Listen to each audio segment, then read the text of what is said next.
하나님의 말씀 이사야서 9장 6절 7절 말씀입니다.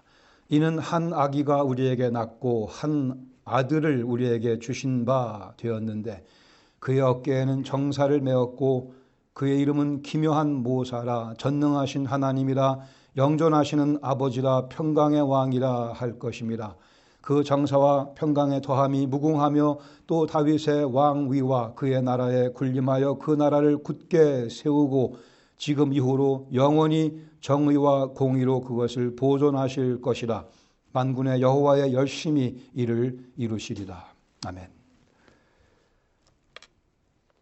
뉴욕에 가시면 우리가 잘 아는 것과 마찬가지로 United Nations UN 빌딩이 있습니다. 거기에 가면 이사야 벽이라고 하는 그런 벽이 있어요. 아이자야 월 이렇게 영어로 하지만 이사야 벽이 있는데 거기 보시면 이사야서 2장 4절 말씀을 앞부분 조금 빼놓고 나머지 내용들을 기록하고 있습니다. 그 내용은 이겁니다. 무리가 그들의 칼을 쳐서 보습을 만들고 그들의 창을 쳐서 낫을 만들 것이며 이 나라와 저 나라가 다시는 칼을 들고 서로 치지 아니하며 다시는 전쟁을 연습하지 아니하리라. 유엔의 염원입니다. 유엔을 만들면서 그 사람들이 이 말씀을 인용하면서 그래 앞으로 더 이상 전쟁이 없는 세상을 만들어 보자고, 전쟁을 위해 준비하는 군사훈련하는 그런 일이 없도록 이 세상을 변화시켜 보자고, 과연 칼을 쳐서 보습을 만들고 쟁기를 만들고 창을 쳐서 낫을 만들고 모든 군사 무기를 다 없애버리고 서로가 서로를 신뢰하며 평화를 누리며 살아가기를 원하며 그 염원을 가지고 유엔을 창설하지 않았습니까? 그러나 유엔 창설 이후에도 세상에는 전쟁이 끊임없이 지속되고 있습니다.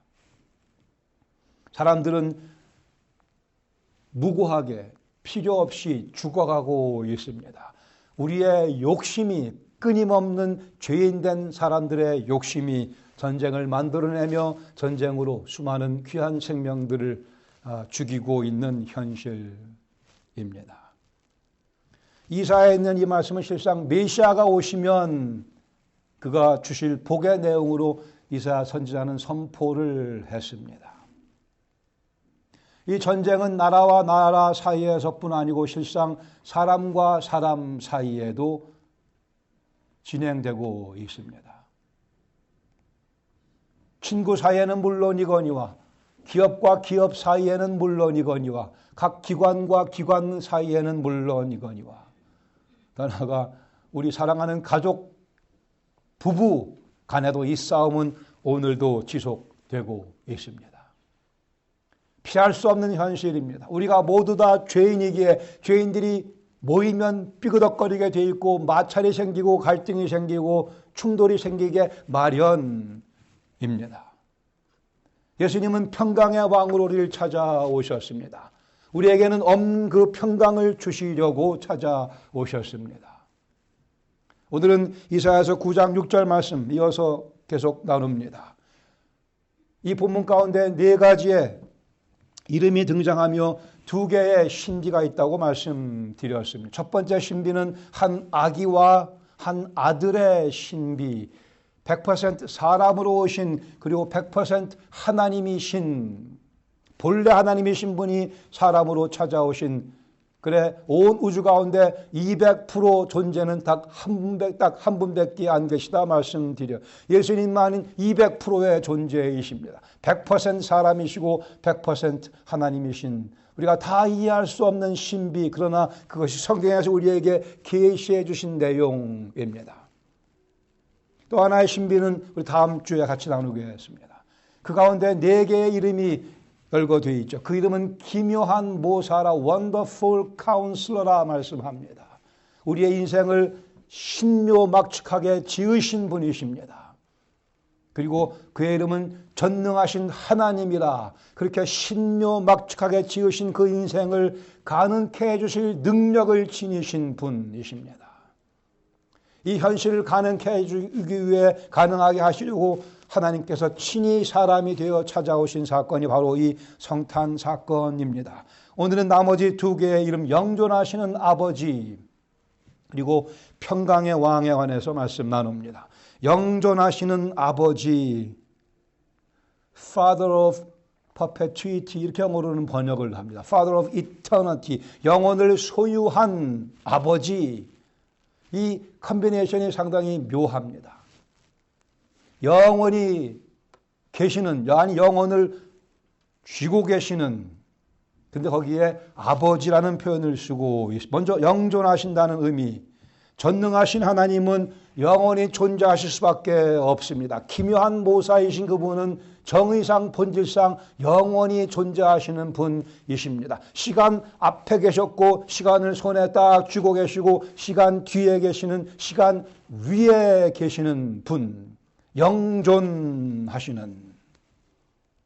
출애굽기 3장 14절에 유명한 말씀, 하나님께서 모세에게 당신의 이름을 계시하시며 나는 스스로 있는 자라고 말씀하셨습니다. I am that I am. 나는 스스로 존재하는 자. 이게 하나님의 이름 여호와의 의미입니다. 그 하나님께서 사람이 되어 우리를 찾아오셨습니다. 그러기에 이사야는 그분을 향해서 영존하시는 분이라 소개를 합니다. 요한복음 8장 58절에 보시면 예수님께서 말씀하십니다. 진실로 진실로 너희에게 이르노니 아브라함이 나기 전부터 내가 있느니라 하시니. 약간 영문법 공부를 하겠습니다. 영문법이요. Before Abraham was, 이게 과거형이잖아요. 아브라함이 낳기 전에, 태어나기 전에, 이미 나는 그 전에 있었다면 영어로는 I had been이라고 써야 됩니다. 과거 완료. 과거 완료 맞죠? 네. 대과거 또는 과거 완료. 과거에 벌어진 사건보다 더 그 앞에 있는 것은 있었었느니라가 맞죠. 아브라함이 나기 전에 나는 이미 있었었느니라 이렇게 말씀하셔야 되는데 예수님께서 말씀하기를 아브라함이 나기 전부터 나는 있느니라 현재형을 쓰고 있습니다. 이런 내용들은 평생 기억하시기 바랍니다. Before Abraham was, I am 이렇게 영어로 번역을 해요. I am. 아브라함이 낳기 전에 이미 나는 있었어가 아니고 있느니라라고 영원한 현재형을 쓰고 있습니다. 하나님의 존재하시는 양식은 영원한 현재입니다. 하나님께는 과거도 없고 미래도 없습니다. 하나님은 그 앞에 모든 From eternity to eternity, 영원 전부터 영원 끝까지 모든 게 다 하나님 앞에는 하나의 점으로 드러나고 벌거벗은 것 같이 드러나 있다고 성경은 말씀합니다. 여기 예수님께서 말씀하기를 이 유대인들이 그렇게 중시하는, 자기들의 아버지라고 자랑하는 아브라함이 낳기 전에 나는 이미 있노라 있으니라라고 현재형으로 말씀하시는 이 말씀을 잘 기억을 해 두세요.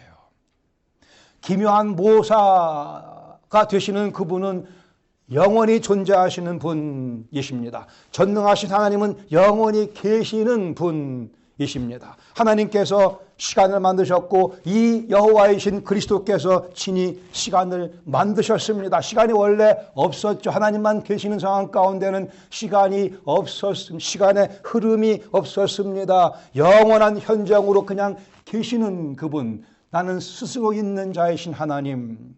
창세기 1장 1절에 드디어 시간이 생겨나기 시작을 합니다. 하나님께 시간을 만드셨어요. 공간과 함께 이 우주와 함께 시간도 만드셨습니다. 예수님께서 시계 바늘을 놓고 시계 바늘 초침을 딱 옮기기 시작을 하셔서 시계가 가기 시작하며 시간이라는 현실이 우리 가운데 들어오게 됩니다. 하나님만 계시는 상황 가운데는 시간이 없습니다. 시간 위에 계시는 분, 그분을 성경은 얘기하기를 영존하시는 분이라고도 표현을 합니다.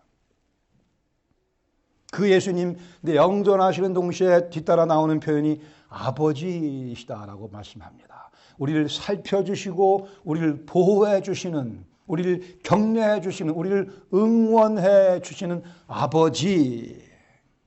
시간을 지으신 분이, 공간을 지으시고 우주를 지으시고 우리를 만드신 그분이 우리와 관계를 맺기를 원하셨습니다. 이것이 아버지라는 말씀의 의미이죠. 보호자요 공급자, 부드럽고 자상하시고 신실하시고 지혜로우신 영존하시는 분께서 아버지로가 되어 우리와 관계를 맺으셨다고 하는, 예수님께서 공생에 사역하시면서 제가 보기에 한 번 정도 당신이 영존하시는 아버지라는 그 모습을 보여주신 것 같습니다.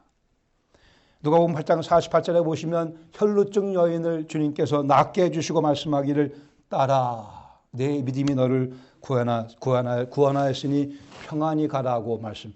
딸아라고. 이때 예수님 연세가 30대 maybe 중반 정도, 초중반밖에 안 되셨는데 이 여인이 12년 동안 고생했으니까 이 여인 나이가 얼마인지 모르겠지만 그리 젊지는 않았을 것으로 보이는데, 예수님께서 이 여인에게 딸아라고 영존하시는 아버지의 모습으로 그 여인을 참으로 사랑하시며 그 여인의 아픔을 해결해 주시며 그 여인의 심리적인 문제를, 정신적인 갈등을 다 해결해 주시며 예수님께서 자상하게도 이 여인 향해서 딸아라고 말씀합니다.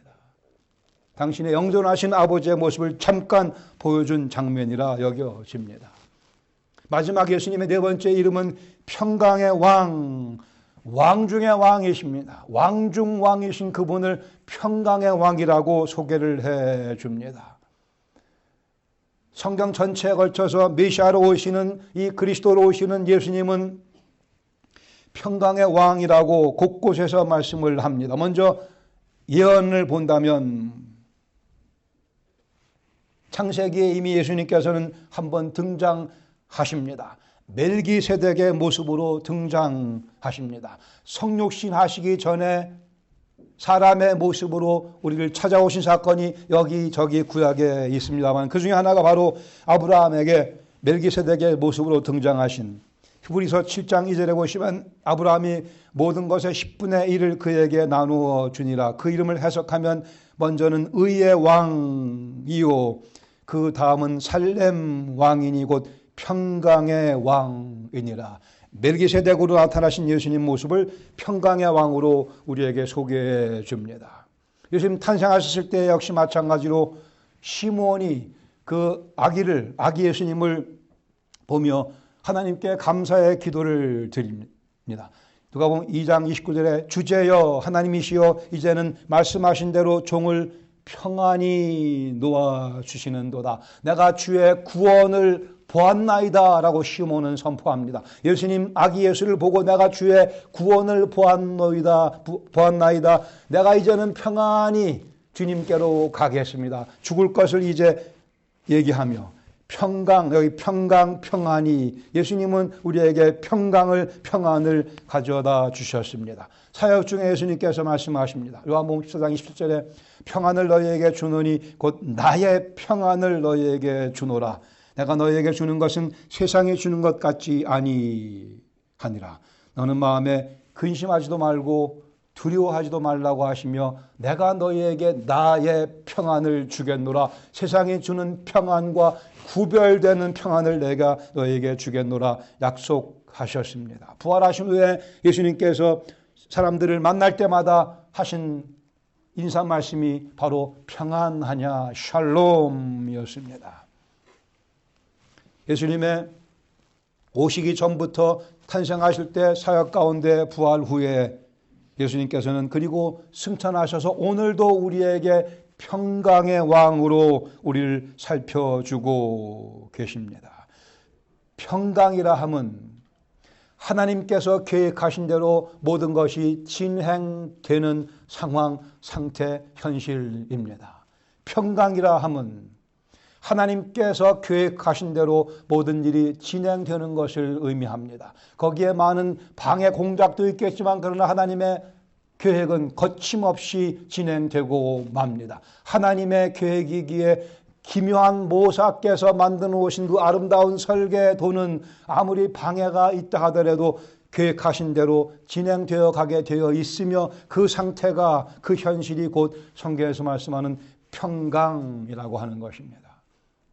때로는 그 평강이 우리의 생각과 우리의 우리의 바라는 것과 조금 다를 수 있겠으나 그러나 참된 평강은 하나님께서 계획하신 대로 일이 진행되어 나가는 것이며 예수님은 그러한 평강의 왕으로 우리를 찾아오셨기에 우리가 그 평강의 왕을 안다고 한다면 우리는 그 평강 가운데 인생을 살아가고 있는 것입니다.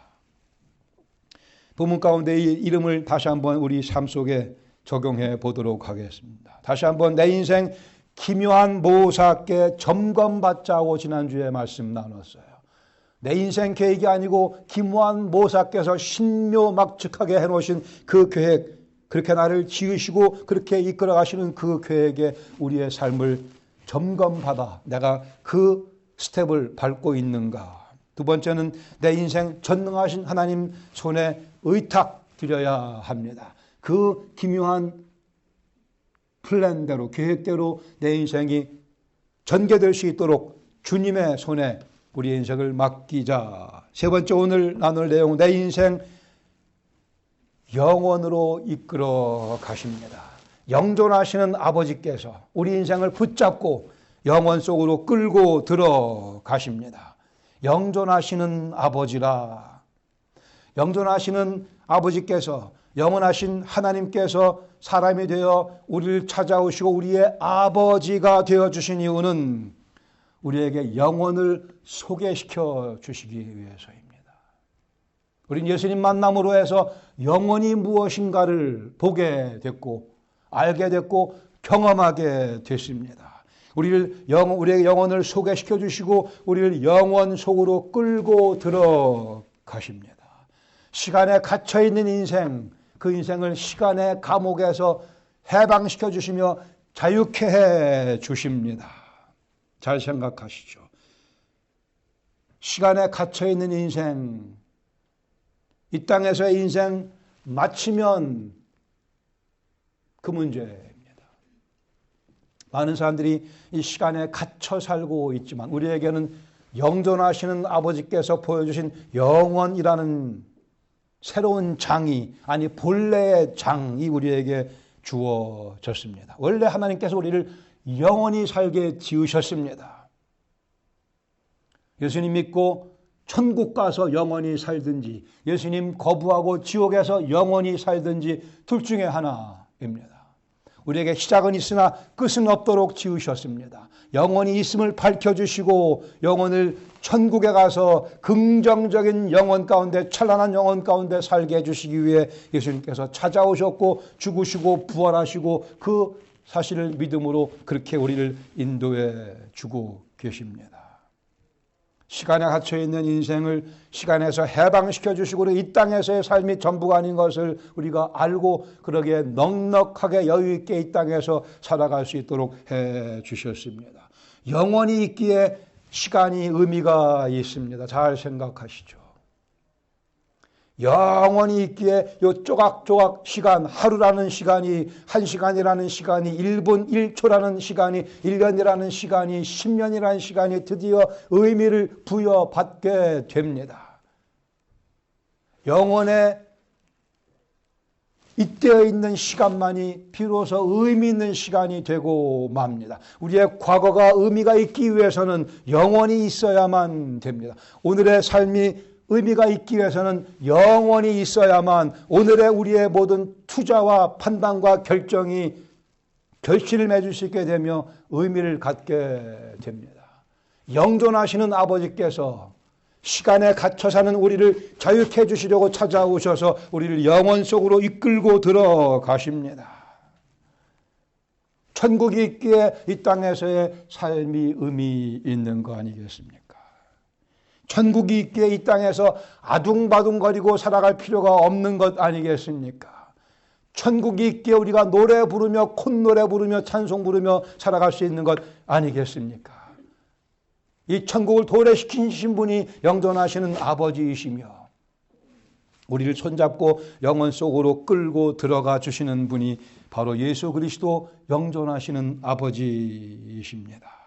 우리 인생은 참으로 깁니다. 이 땅에서는 얼마 안 남았지만 그러나 아주 영원합니다. 천국입니다. 찬란합니다. 재미있을 거예요. 정말 재미있을 거예요. 기대가 되지 않으십니까? 우리 은혜강교회 요 모습 우리는 언제 모일까요? 화요일 저녁에 모일까요? 우리끼리 또 모여요. 정말 재밌는 시간이 될 겁니다. 우리에게는 시간에 대한 자신감이 있습니다. 시간에 대한 자신감이 우리 속에 있습니다. 우리의 시간은 제한되어 있지 않기에 영원으로 잇대어 있기에 영존하시는 아버지와 함께하는 약속이 있기에 우리는 시간에 대해 자신감 갖고 살아갑니다. 시간을 쥐고 계시는 영존하시는 아버지가 내 주님이시기에 영원을 쥐고 계시는 그분이 나의 주 예수 그리스도 영존하시는 아버지이시기에 빌립보 1장 6절에 말씀합니다.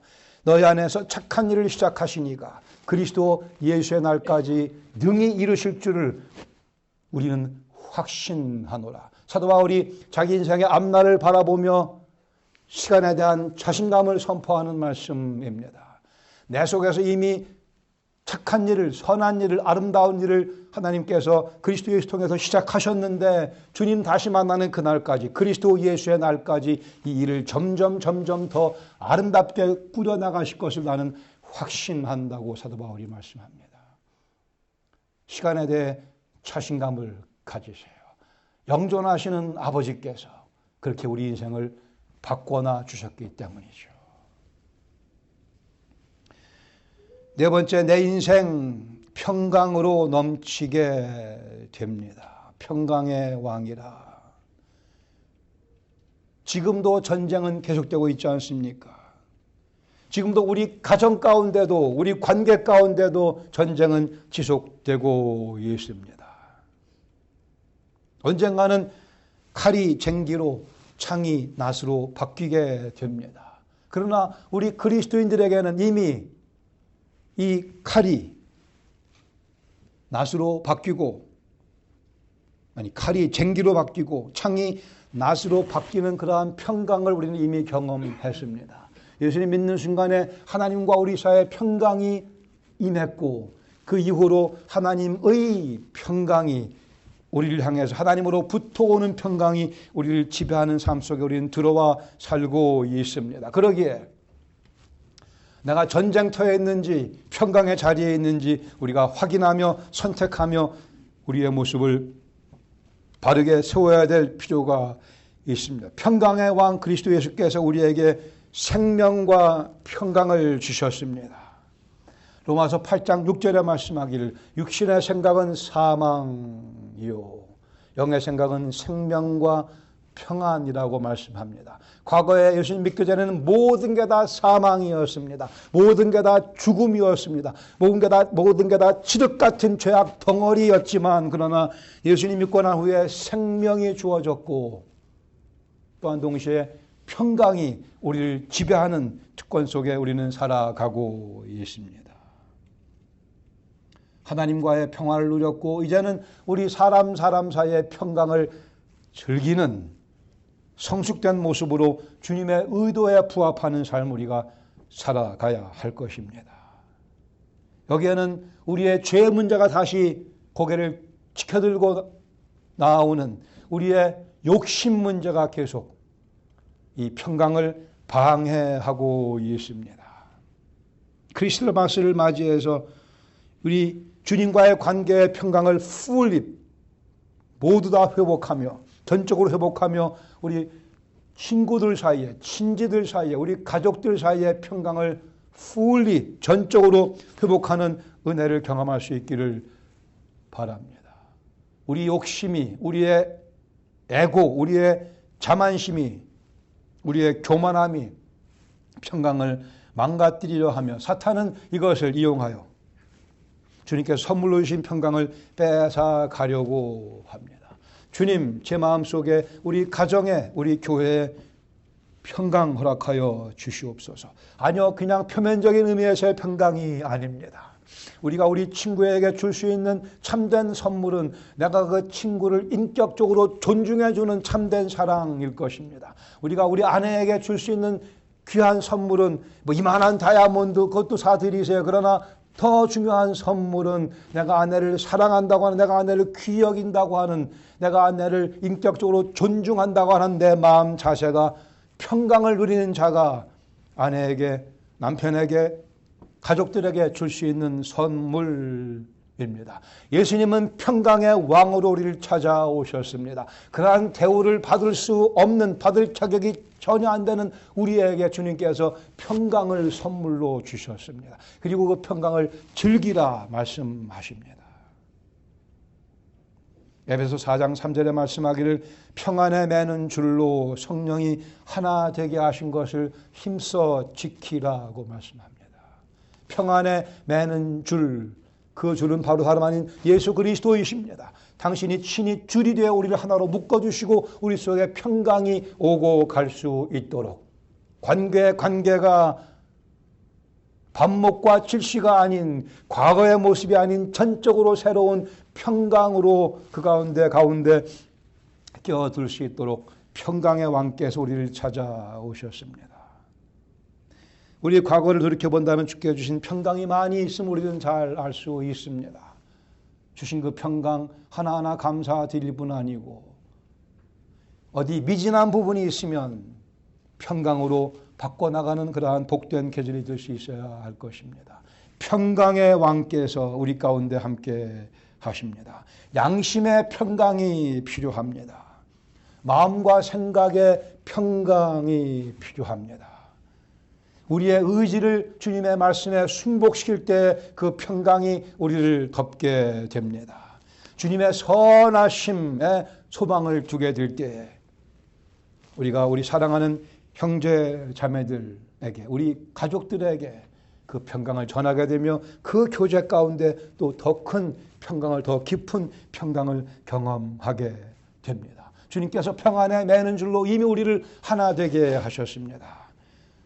성령의 역사 가운데 그 일이 우리 가운데 벌어졌기에 말씀하기를 그 이미 주신 평강을 힘써 지키라고 권면하시며, 이 크리스마스의 절기야말로 그 평안의 주를 확인하는 절기가 되어야 할 것입니다. 그 이름은 기묘한 모사라, 전능하신 하나님이라, 영존하시는 아버지라, 평강의 왕이라 할 것입니다. 이것이 크리스마스 선물입니다. 하나님께서 우리에게 주시는,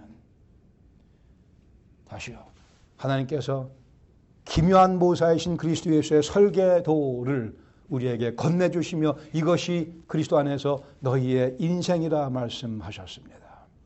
그리고 예수님은 전능하신 하나님이시기에 능히 그 어려워 보이는, 불가능해 보이는, 다른 사람들은 때로는 비웃을 수도 있을 만한 그러한 아름다운 계획, 그러나 능력으로 그 계획이